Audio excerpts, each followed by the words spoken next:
What is up? Welcome to the Vecoplan podcast. We are welcomed by Mike Campbell joining our presence today, Spooky. and Soupy on the mic, and then we got Mr. Alex Tarnoczi from Shred Nations as well, and everybody back here again as we dive into December end of year, and more importantly, the World Cup got our all the drawings there, Alex, and I think you got a certain type of feeling about a certain type of player and his pathway to the World Cup.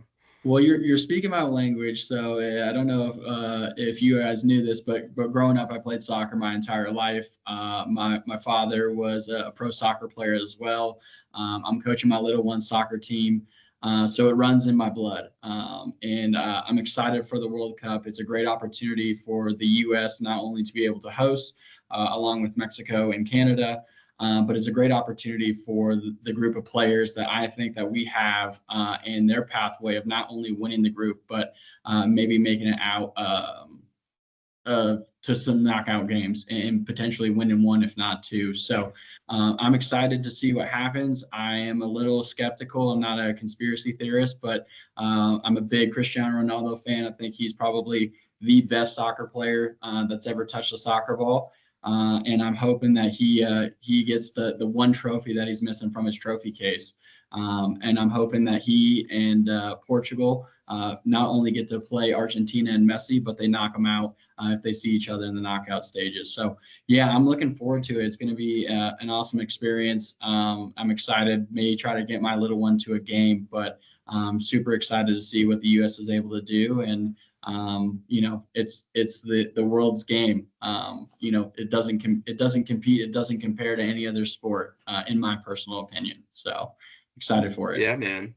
Yeah, dude, it was crazy. I was doing our on the road show with the truck, and I was in Frisco, Texas, and the Soccer Hall of Fame is there, or football, if we want to call it for the correct Yes, terminology there for we the go. world, anyways.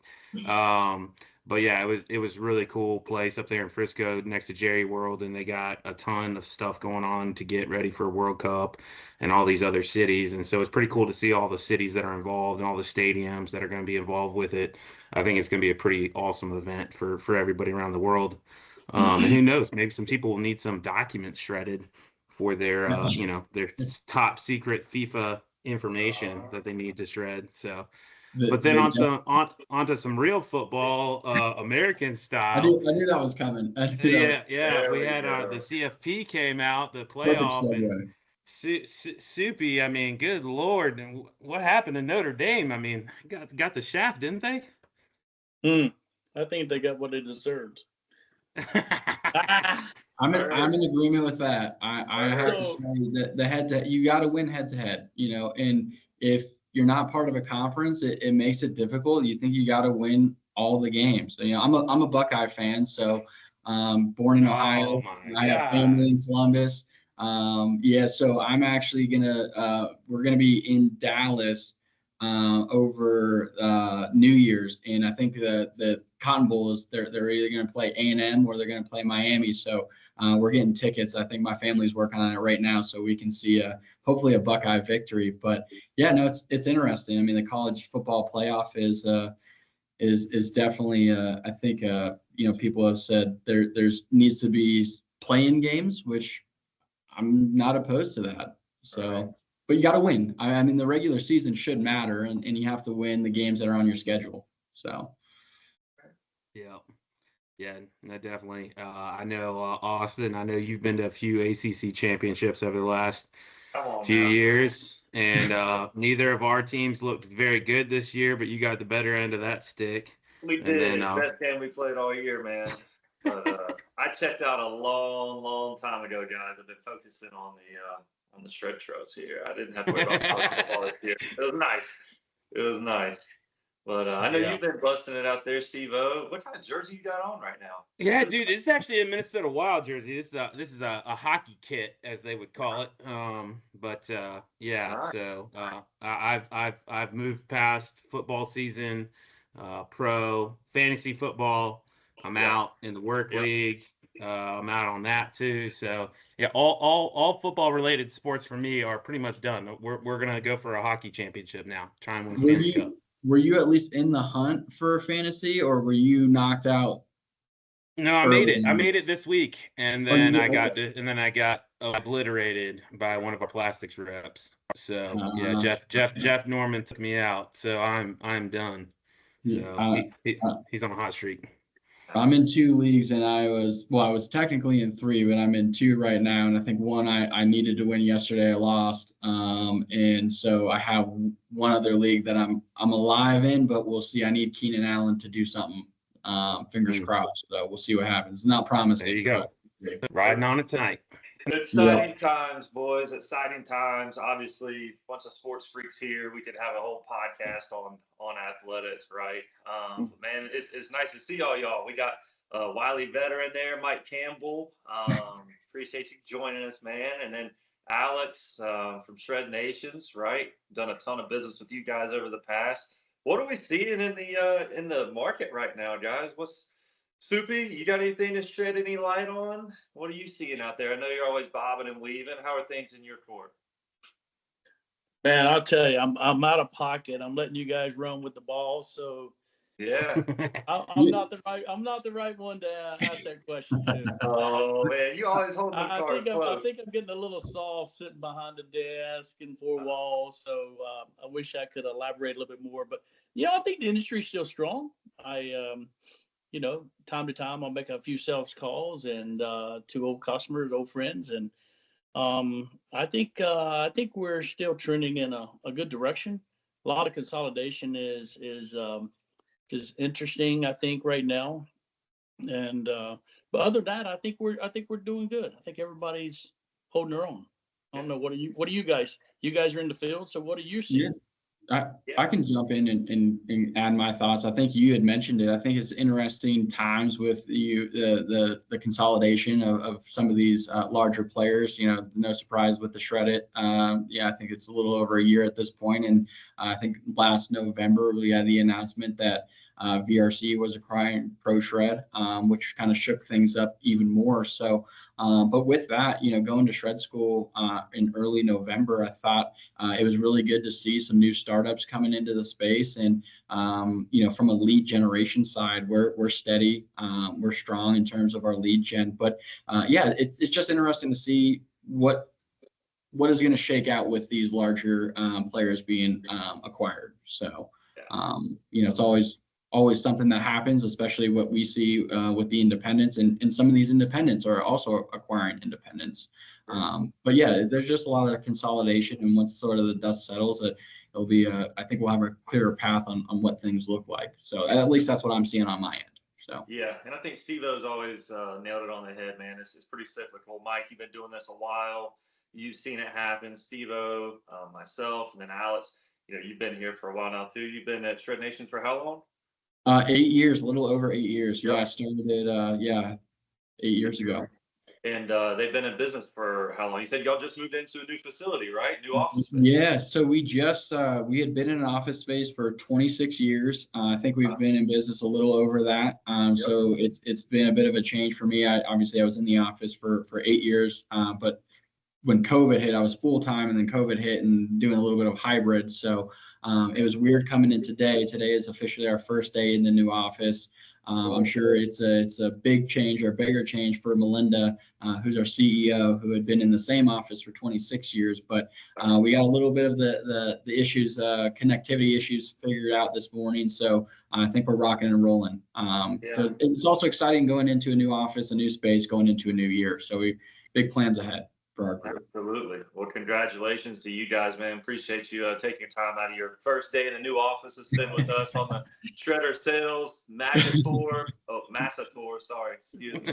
But man, I always love talking with you, Alex, because you guys are data driven, right? Like you have so much data out there, and I'm not really a numbers guy, but I always like to go back and check on them, right? Like I'm more of a relationship guy. I learned that from Mike. I try to build those relationships, but I can always go to Alex and say, hey man, what are the numbers looking like? You always have a cool stat to share with me What are the numbers looking like right now? I mean, you seeing some, we talked about the new guys coming in, the old acquisitions going out, numbers are still strong.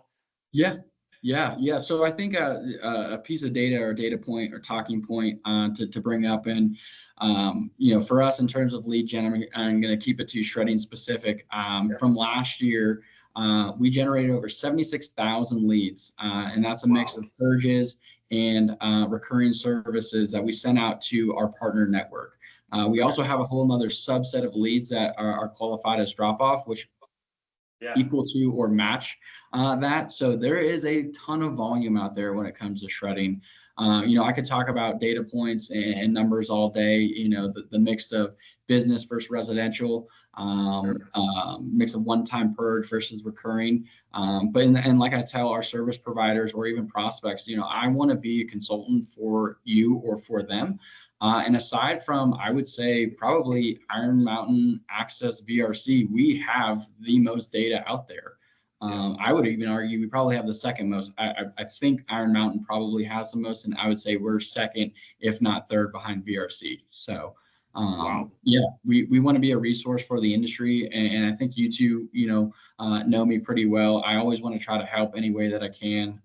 Be a consultant, see or share what I see within the space. If people are looking to grow their business, I want to be able to give them data points on what I'm seeing and how I can help them achieve their growth. So yeah, I no, that's awesome. Testify to that for sure. I know Stevo can, I can. I mean, you guys single-handedly help put food on the table for me and my family.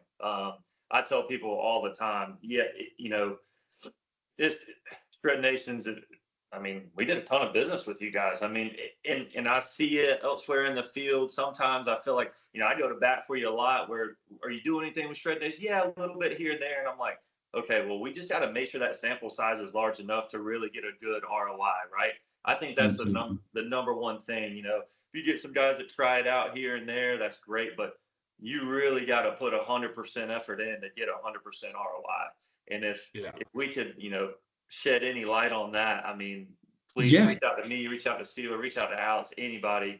We can show you firsthand how when you really do invest 100%, it works. I mean, it's not rocket science. I appreciate that highlight, and this isn't a plug for Shred Nations at all, but I think what makes people most successful, and you guys can speak to it firsthand, is you just got to be responsive. You just gotta call. I know a lot of people say, price is the only thing that matters. And I can tell you that, yes, price certainly does play a factor with anything that you're doing, whether you're buying airline tickets or hotels or whatever, a car, whatever it may be.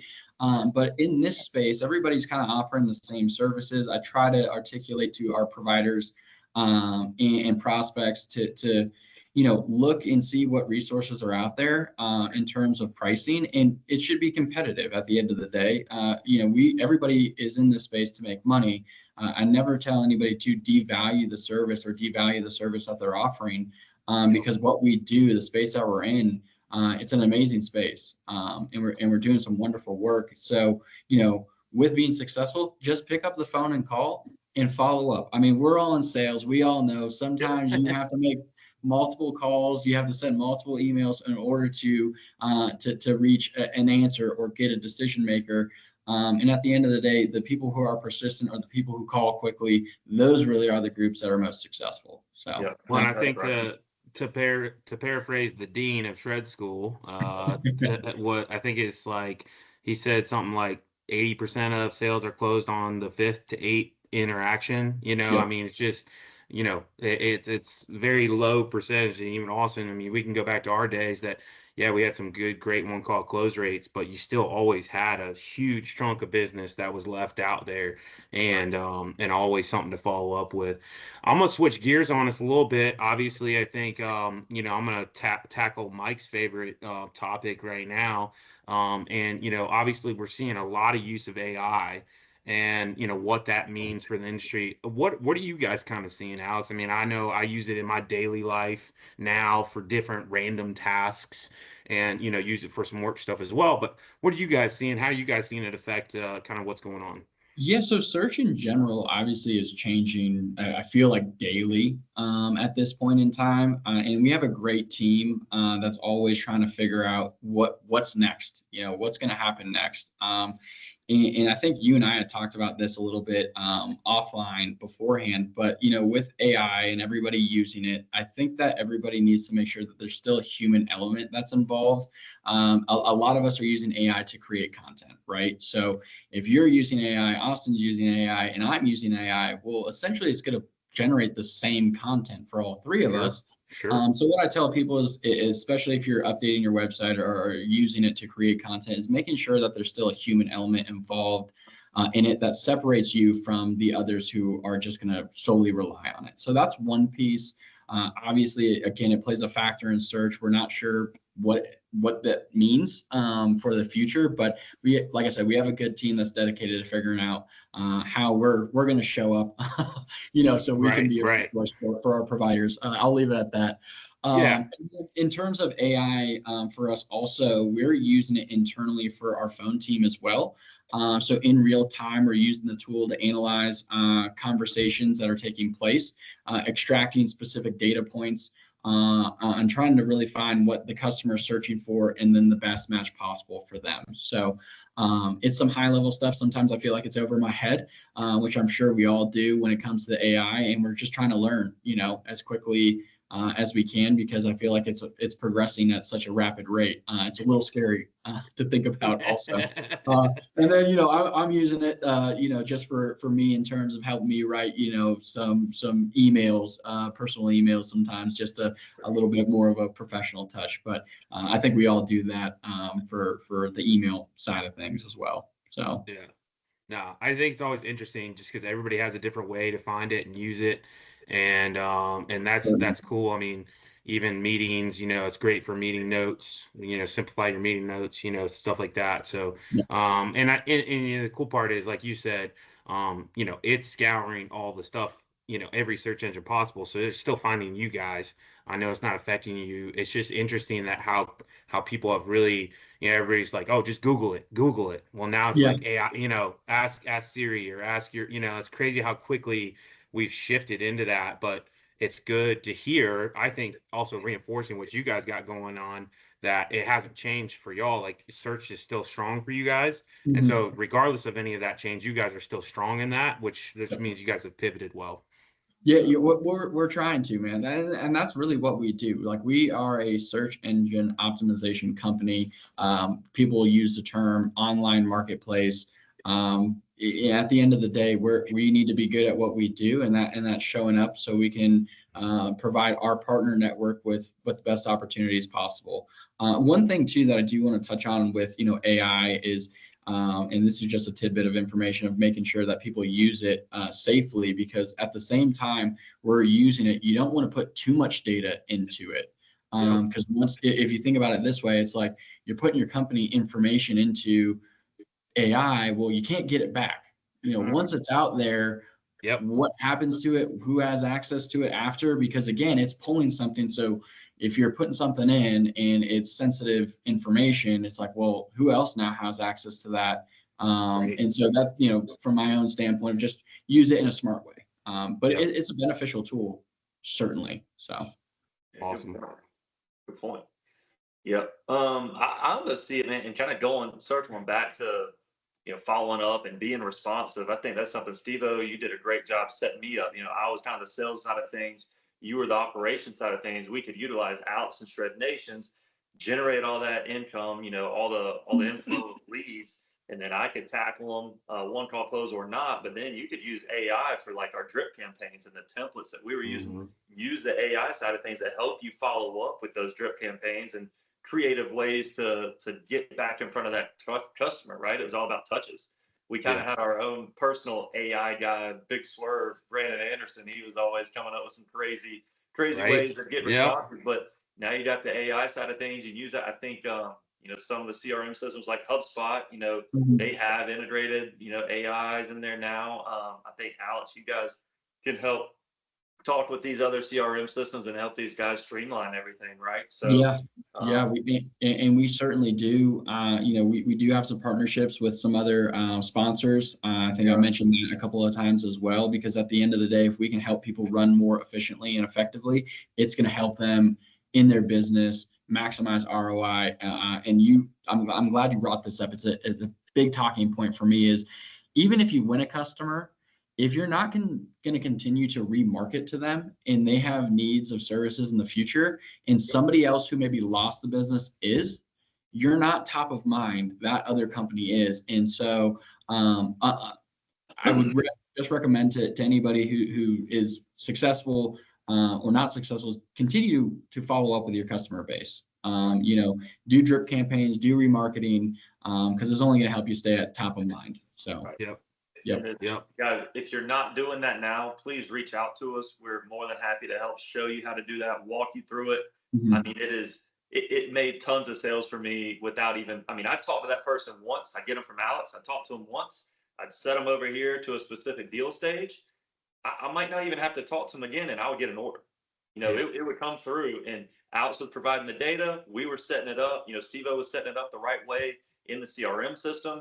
And as a sales guy, man, that was, I just have, sales I almost completely forgot about come through, but they were still getting touches, and we're still utilizing, an AI type system or something to help reach back out to them and touch them again and keep them at the top of mind. So we're all in sales here, and I'll tell you what, I would much prefer a customer that one is inbound customer coming into me versus me trying to make a cold call. And two, if I'm able to win that customer, all I got to do is continue to follow up with them. Much, much easier than, hey, picking up the phone. You don't know me from, whatever other groups are out there. It's a much harder sale. So like I say, if you're winning the business or you're not, and you're getting somebody that's at least inbound looking for your services, much, much easier to make a sale and build a relationship versus me cold calling. And again, you don't know me and it's difficult. So yeah, absolutely.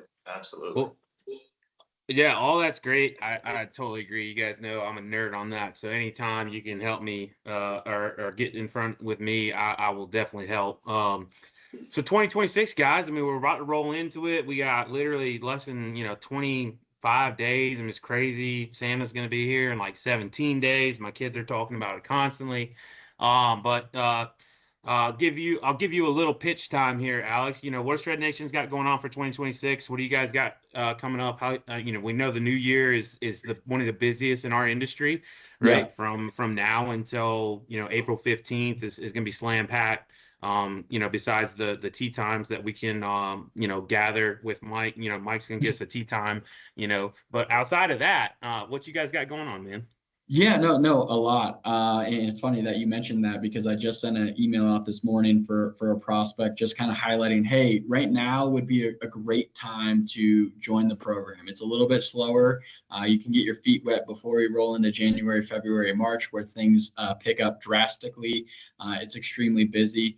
But no, for us, and like I said, I don't want to make this a plug about Shred Nations, but also at the same time, we can definitely help prospects and providers grow their business. We have the data, we can help with route density, we can share information with you, and ultimately be a consultant. So we are a resource for your success is how I'll put it. And we want you to succeed. We want to help the industry.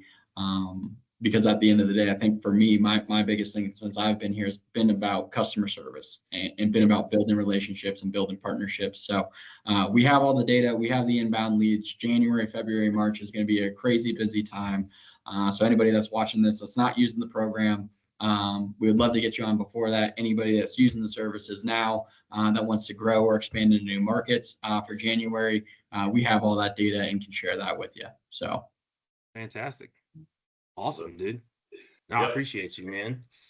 Of course. Appreciate you. All right. Well, let's hear it. Who's your pick? Who's winning? Are you going with Portugal? Are you going with Portugal and Ronaldo? So I'm gonna go with my boy Cristiano Ronaldo. I think he finally adds the missing trophy to his trophy case. I think we can finally crown him the king of football, and we can call him a true world champion. So I'm hoping he can do it. If they don't, then I'll be obviously cheering for the U.S. I'm also Hungarian. They didn't make it on a heartbreaker goal to Ireland in the last, I think it was a 92nd minute. My dad was basically calling me in like tears. Geez. I'm going for Portugal. I'm going for the U.S. And those are my two picks. We'll see what happens from there. And then college football, OHIO, baby. Let's go Buckeyes. Oh gosh, that's disgusting. Yeah. You know what? I- You know what I'm thinking though? I should probably see if I can go back to college and kick field goals because my heart is breaking watching the Georgia game several years ago on a missed field goal. I think we missed a field goal in the Michigan game last year, and then we had this heartbreak. It's like, I made to put some cleats on and come out of retirement because I could still kick a ball. So I think I could do it. So there you go. Who you got, Mike? Who you got winning the college football playoff? Go Dogs. Oh God. Go Dogs. Go Dogs. Oh, how about you, Tino? I'm thinking UGA, man. It's just They looked good. They look good. They look great. I just know they were pretty beat up, in that Alabama game, and they still came out, way ahead of them. So Kirby, I don't know, but something about the Ole Miss story. I kind of like the Ole Miss boys too. The whole Lane deal. Yeah, there's some drama. Yeah, I like that. There's a lot there. I'll just go with any SEC team at this point. So I'm gonna go on a wild card. I think the oil money and Texas Tech is onto something with their NIL collective, and I'm gonna go with the oil money. I think they got something moving. Yeah, that's my sleeper, Stevo. Yeah, I think Texas Tech. I believe they're gonna be a sleeper. I think they're going to be a lot more to deal with than people realize, for sure. They look good. They look good on Saturday. So it'll be interesting. We'll have to see how it all plays out. It's funny that nobody's picking the number one team in the country. And like I said, and Indiana might just be that good too. I mean, that's no. So, I think they woke up a beast, or at least I hope they did. I hope that was the loss that Ohio State needed to kind of shake them up a little bit. So we'll see what happens. I'm excited for it. So you guys know I'm big in statistics and numbers. So third ranked offense, third ranked defense. Who do you think that team is? Third ranked offense, Texas Tech. Third ranked defense. I would say Texas Tech. Yeah. Texas Tech. Yep. That's it, man. I think they're gonna be the sleeper. So they're coming in third, or they coming in fourth? I mean, this is not. I mean, this is a good number in NASCAR, baby, but that's not it. I believe it's gonna be the Dogs and Texas Tech because I think Texas Tech's up top. They're down the bottom. Yeah, there you go. That'd be good. It's not. Correct me if I'm wrong. It doesn't switch around like the lowest seed.